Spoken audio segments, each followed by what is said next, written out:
A popular Texas Tech coach is finding new ways to support his team after being fired less than a month into the fall semester. Coming up, we'll have the latest details on the termination of head rodeo coach Jared Hofstetter. Students looking for ways to fill their Friday night calendar had the chance to enjoy a monthly event that has become a regularly scheduled activity for many Red Raiders.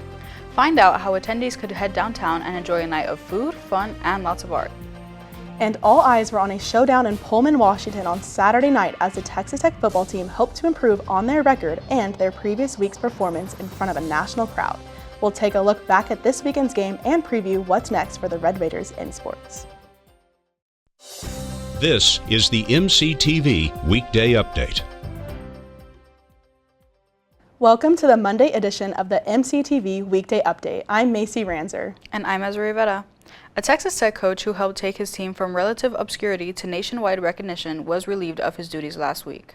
And the dismissal has created a social media uproar by fans and supporters of the team throughout the country. Last Thursday, Jared Hofstetter was fired from his job as coach of the Texas Tech rodeo team.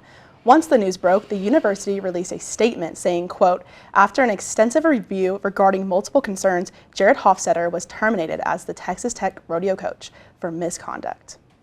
On Thursday evening, social media had started to spread the news of Hofstetter's release from the program. By Friday, the firing went viral, with hundreds of fans, supporters, and donors posting their support for Hofstetter and the team. Later on Friday, Hofstetter spoke with local media to address the situation and provide details as to why he had been fired. Hofstetter said that there were issues with the livestock that were used by the rodeo team, including cattle that were quarantined off Texas Tech property to avoid the spread of illness. The former coach stated that there were issues with the record keeping involving the livestock, even though that information was audited by Texas Tech veterinarians. Ultimately, Hofstetter says the record keeping led to his termination. As of today, the university has not offered any additional information due to policies concerning personnel issues. The release of Hofstetter less than a month into the fall semester has created fear and instability for the members of the Texas Tech rodeo team. In Hofstetter's 6 years as coach, he helped grow the team from less than 20 members to over 100 students competing in red and black. According to multiple social media posts, many of the members came to Lubbock because of Hofstetter's leadership.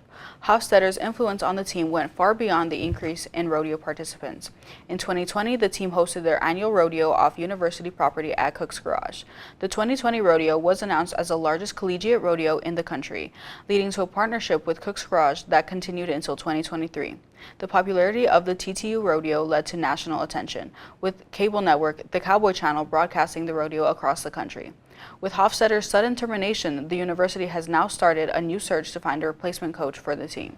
In the meantime, Hofstetter is taking an active role in an organization called Behind the Chutes to help support members of the rodeo team.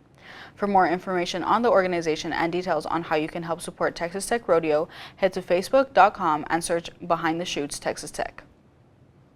In other news, the fall semester is off to a busy start with dozens of events and activities taking place both on and off campus. And over the weekend, one option on the monthly events calendar welcomed in hundreds of students to enjoy a night of food, fun, and local creativity.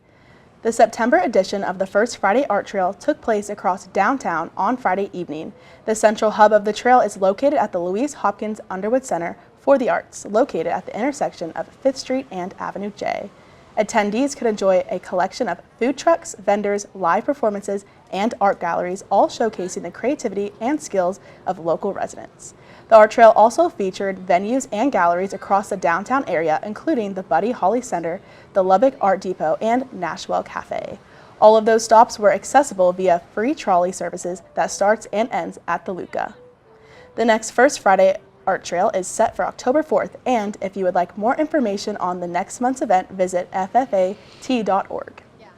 Texas Tech School of Art has close ties to the monthly art trail, with many of the galleries featuring works by students. In anticipation of the first FFAT of the school year, the program invited guests to stop by the art building before heading downtown to check out some unique creations right here on campus.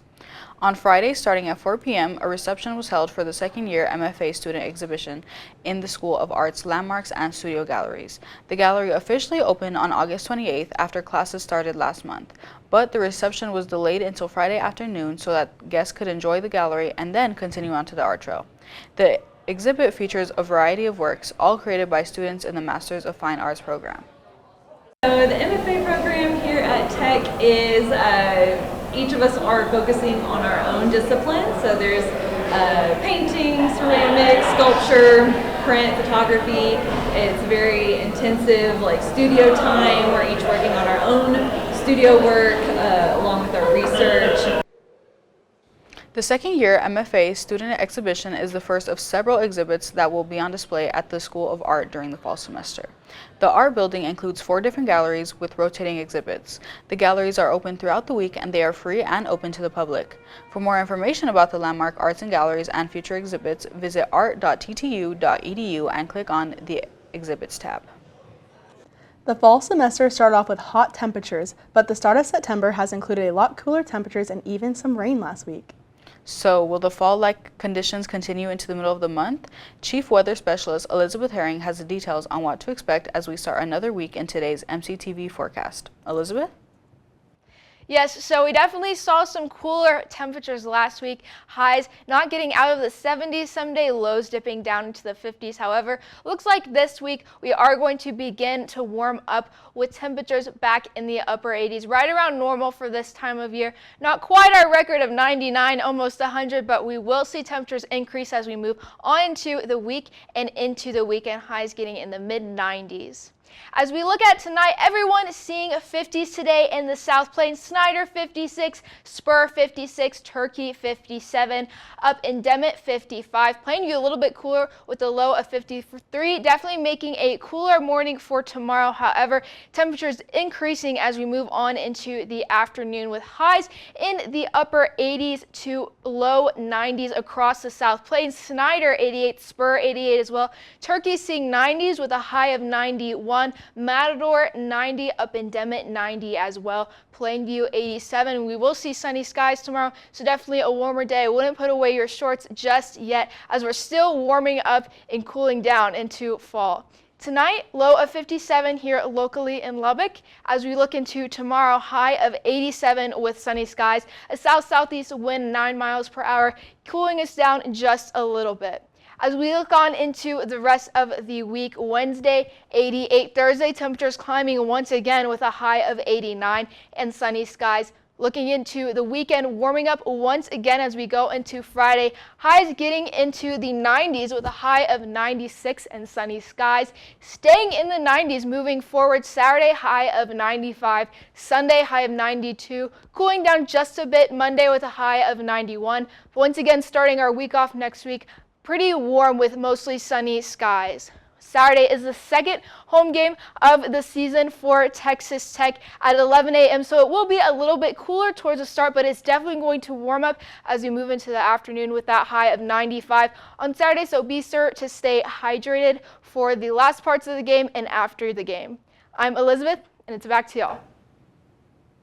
Thanks, Elizabeth. The next home football game may be less than a week away, but many fans are still recovering after a rough weekend on the road for the Red Raiders.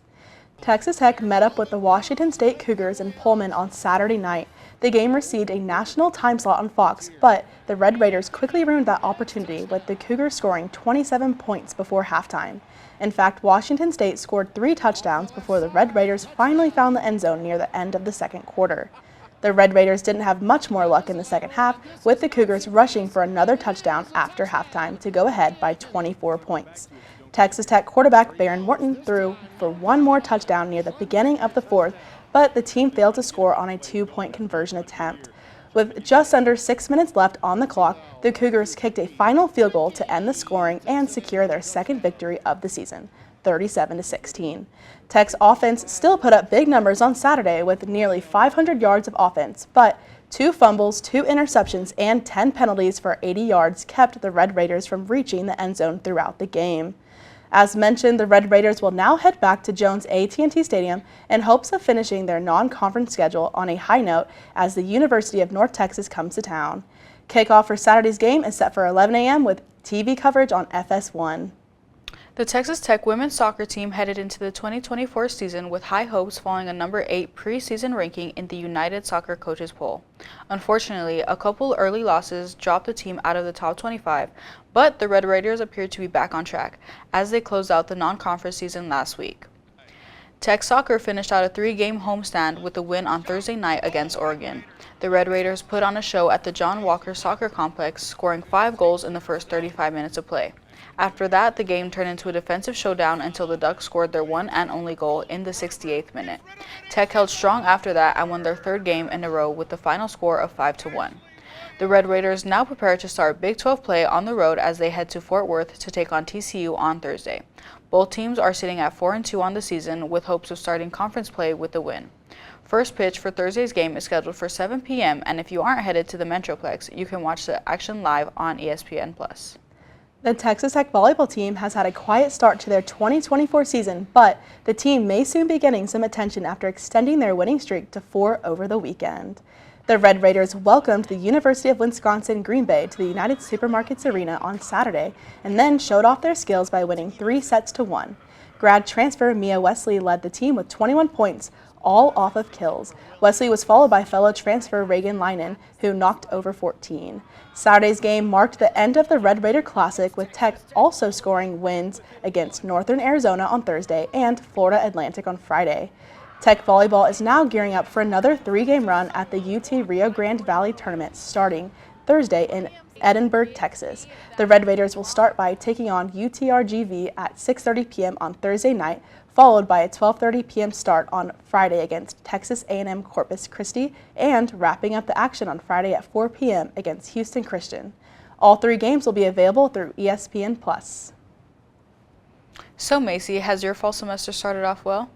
Honestly, yeah, my courses are keeping me busy. How about you? Yeah, at first it was a little rocky, but I'm starting to get the hang of things. Oh yeah, I'm glad you are. Thank you. That's all for today's edition of the MCTV Weekday Update. Thanks so much for joining us, and be sure to check out ttuhub.net every day for more news. We'll see you on Thursday.